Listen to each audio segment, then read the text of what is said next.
And the group consciousness is there to support it. We've already had the ideas passed, because what we're doing really is remembering who we are as a spirit, and the recordings of everything that we have journeyed from that point that we started down to the planes of existence. We're on that last plane of existence that is about the bliss state. And then you have, within that plane, you have tons of levels of whether or not, you know, what dimension, what do we want to experience. It's the lowest form of energy.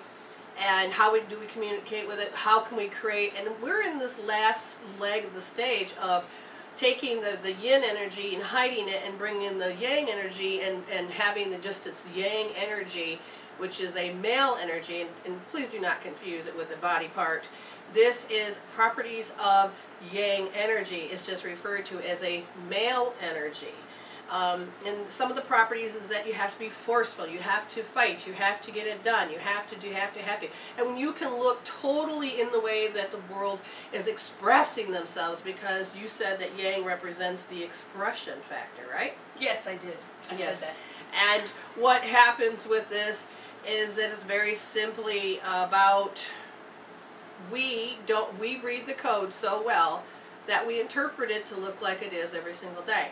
And so we've already been here, done this, and as me and you teach how you can remember who you are, and it's not my name's Brenda and that's who I am, it is my spiritual self, and then the core pieces of what my soul has gathered to find out. This is my personal core pieces. And so I feel like all of a sudden that something's come in. I did. I felt a shift, because and what we're explaining, it's not a fan, you know, we know that we can physically put our finger on it, but this is the unseen. That's one of our main jobs, is to bring the unseen to the seen state before, and that's part of what you said about the shaman. So now it has done something in the kitchen, and now it's making my spine tall. And I feel this pressure in the side of my ear. No, I'm not being possessed or anything. What it is that these are the fine-tuning signals that are so important. These fine-tuning signals is that there's a message for Mark. Thank you very much for helping these ladies. This message is finally getting out, and Mark, you're the right person for it. And keep having those babies, because they're beautiful. And Jen, pull a card, because they want specificness. Business adventures. Mark, you're doing great. You're trusting and following, and you're creating those great opportunities for everybody around you. So you're not only helping yourself, but really advancing the world by creating a diversity place where people have career opportunities, to create platforms, to grow, to express themselves, because that's one of the biggest things that we're doing in the quickening of this time, is expressing ourselves, so that we can learn that we don't have to be drones or sheep, or how everybody calls us. We're actually part of that spiritual awakening, which means you're waking up to your personal identity alongside of your true identity, instead of a false identity. And thank you. Okay. That was a public service announcement from the other side. So that's... As I'm reacclimating, I'm going to... So that's the other thing. So we do see, as you said, the unseen. So what is it that we see that's unseen? Well, apparently that was an example for you right there. How's that? Okay. So that was, I guess I'll talk about my adventure of becoming not only medicine woman minister, but also a medium. So the 3 M's. M to the power 3. So, so yes, so I have memories of being a little girl and seeing, I feel like I have certain memories where I feel like I must have been seeing into a different dimension around 2 or 3 or 4 years old, and then it kind of just fell by the wayside because I didn't have anybody to talk to about it. Right. And but also at the same time when that was going on, my dad's also a minister, and I was born in Southern California but grew up in the Washington D.C. area, and so we would go to church in this old Gothic, it's a beautiful cathedral type church with the stained glass windows, and just, I mean, it seats 500 people. I mean, it's awesome. But it also came with some presences that you would want to say. Yeah, so just a sidebar, the presences are the unseen energies of leftover time, of how the energy had pulsated, changed in and out of form of other thoughts that haven't had closure, or just showing the remnants of the life that had been breathed into that energy space and marked. And sometimes they're on this frequency level of a very positive to a very negative, depending on the degree factor, the extreme factor. She just happened to be brand new in life, so she's going to not understand and have the knowledge because she had the filter of shutting things off. So she's going to explain to you her first experiences with it as a young child. How old did you say you were? I was 2. So before I get into that, I was going to say we leave an energetic imprint wherever we go. Yes. And whatever you want to talk about on the quantum level as far as energy, when people have a fight, so we have say we have friends and they are fighting, but then we come into the space after they've had an argument. You can feel that something took place in that environment when you walk in the door. I mean, that's what feng shui is based on, is about the chi and the energy in a space. So we leave these energy imprints, and I feel like that's what you were talking about. Well, yeah. And it was such an old building. It was built in the turn of last century, so you're going to have all the people that have come and gone and left their energy imprints in that space. And that's what I was picking up on as a toddler, that I couldn't have any idea as to what was going on. Yeah, and before she goes back into her first response of what she remembers, so if you ask a quantum physicist what is energy, they will say, okay, what created the world? Energy. Describe energy. Always was. I can't read it, Jen. Can you do it? Always was and always been. Never be created or destroyed. Louder. Everything that ever existed always existed. And it moves into form, through form, and out of form. And if you ask a theologian, what created the universe? God. Describe God. Always was and always has been. Never created or destroyed. All that ever was and will be moves through form, in form, and out of form. And that is exactly right. We don't have to label it, but we're creatures of habit, because this is the only way we can identify the illusion, is looking at the code that's already replicating itself in front of us, and it's replicating just seconds before, if you're going to put time factor in it. And so it looks like it's always existed. And this is how, if you keep creating pathways on Mother Earth, and so when you're walking into that space, you're walking into energy that's been there. Okay, you're walking into the pathway.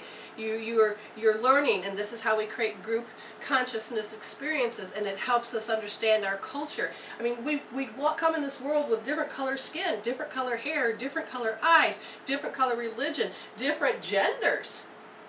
Okay, and so we really are learning about the code of life. It's time to wake up and understand the cause and effect. It's all about you. You're always the cause, you're always the effect.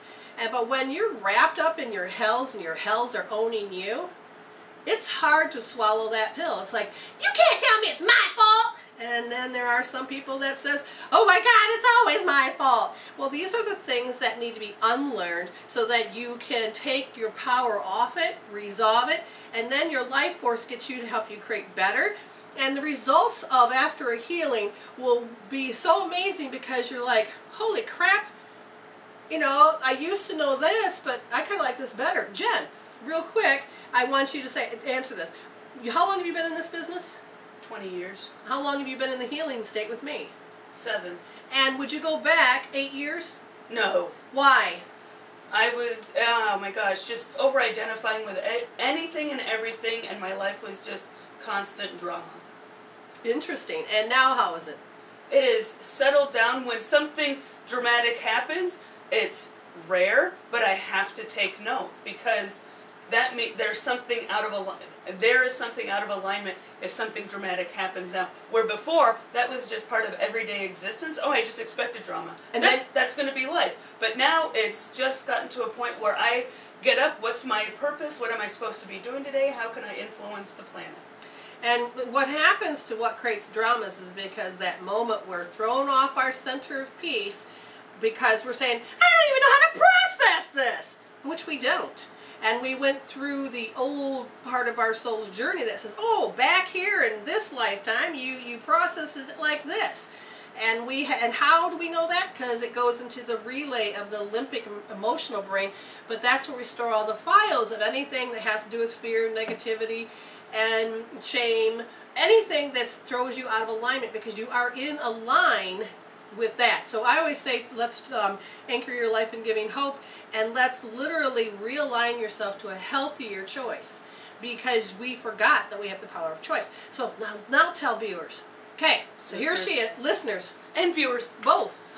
And the beauty of that is it's awesome, because when you can't hear us, you can even look at the video, and we'll give you the instructions for that, which is you go to youtube.com/Medicine Woman Reveal, and then you spell that right out and you should find us. It's brand new. I have an old one. I'll share that later with you once we get to know more of you. But right now, Jen, here you are, a happy little girl, maybe not happy because she had to move, but you're entering the space for the first time. Were you, so, here, let me give you arm for muscle test real quick. So when you walked into that space as a 2-year-old, did you already predict that you knew that stuff was going to be there? No, so this is really your first experience. Aha, so she's walking in happy. Bend. And so when she walks in happy, tell us what you remember. Oh, as she's reading the patterns of the pathways that are already before her. Go. Okay, so as a 1.5, 2-year-old toddler going into this old Gothic cathedral space, it was dark.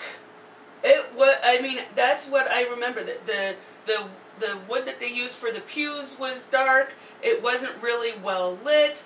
The stained glass windows are gorgeous, but didn't really let in a lot of sunlight. Right.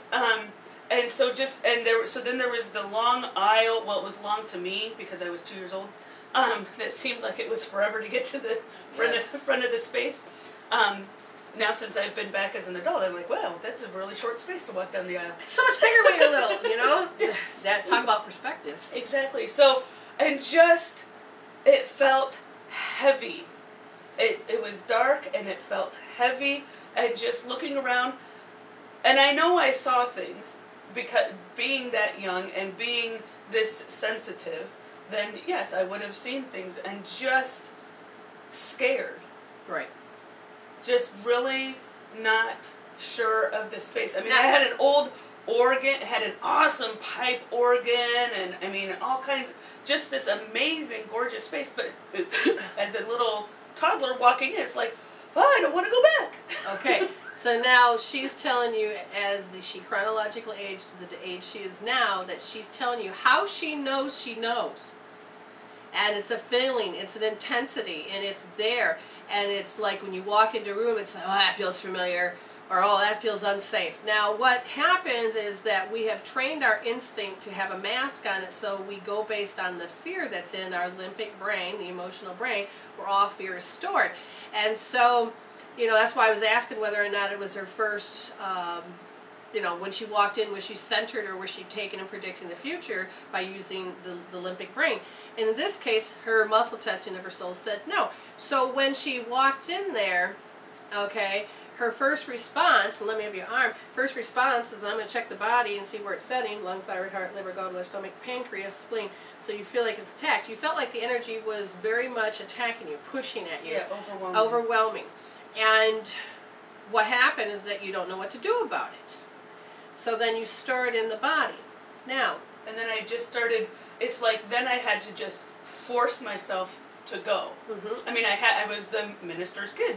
That's what we did on Sundays. You know, right, that's exactly. what we went. And then it didn't help that my dad didn't have an explanation for what was going on, because then he started talking about the ghosts that were present there, and so then he was feeding that to my sister and me, which is awesomely interesting.